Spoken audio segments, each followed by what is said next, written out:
Our borders are quite secure, thank you.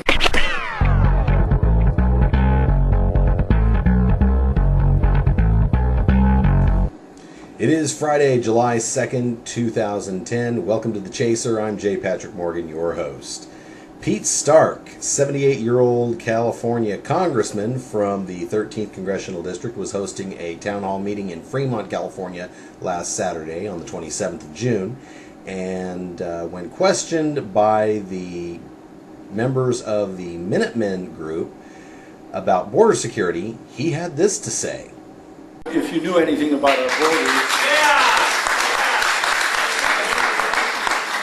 you would know that that's not the case. Our borders are quite secure, thank you. How do you know that? Right. If our borders are quite secure, then Representative Stark, how do you explain the closure of national parkland in Arizona?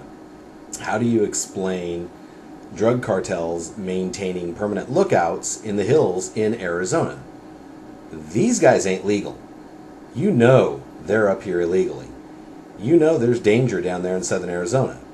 The federal government just put up signs along corridors or travel corridors in Arizona, in central and southern Arizona, stating that there's danger because of drug trafficking and human trafficking and drug cartels.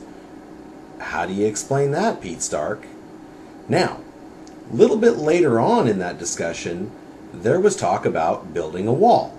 Now, Pete Stark's solution to the wall was, I tell you what, we'll go down there, you design the wall, and as soon as we know, if you don't want to shoot the people coming over, then I'll go down and we'll go and start a ladder company. But I got to know how high that wall is.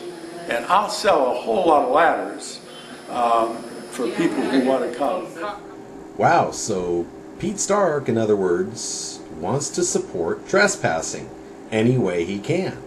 If we built a wall, he'd start a ladder company and sell ladders to those that want to still come over the border illegally.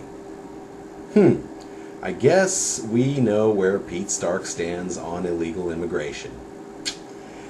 Too bad. We need to vote him out. Unfortunately, the only person that's running against him this coming election doesn't stand a chance. So unfortunately, Pete Stark will be in Congress yet another term. You ask me, we need to put this guy out to pasture. He is behind the power curve. A little later on, and I wasn't able to get this part of the video, he goes on to mention that we have programs for immigrants, such as the Bracero program, which he says is legal. Now, let me tell you a little bit about the Bracero program.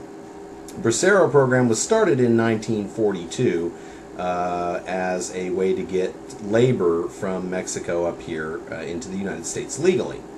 The Bracero program was formally ended in 1964, which was over 4 decades ago. Has anyone clued Pete Stark into what century this is? Pete, it's the 21st century. The Bracero program has been long gone for a long time. I think it's time to retire, Pete. One last note before we take off with the Chaser. Federal judge in Arizona ruled earlier today, well actually it'd be yesterday now because this is being taped overnight, that Mexico has grounds, has the right to file a legal brief in a federal suit against Arizona's new SB 1070 immigration law. This doesn't look good for SB 1070 if the federal government is this much against it to where they're going to let other countries dictate what our laws should be. That says a lot. That's deep. And that's the Chaser for this week. I'm J. Patrick Morgan. We'll see you next week with a new episode of Reality Bytes. See ya.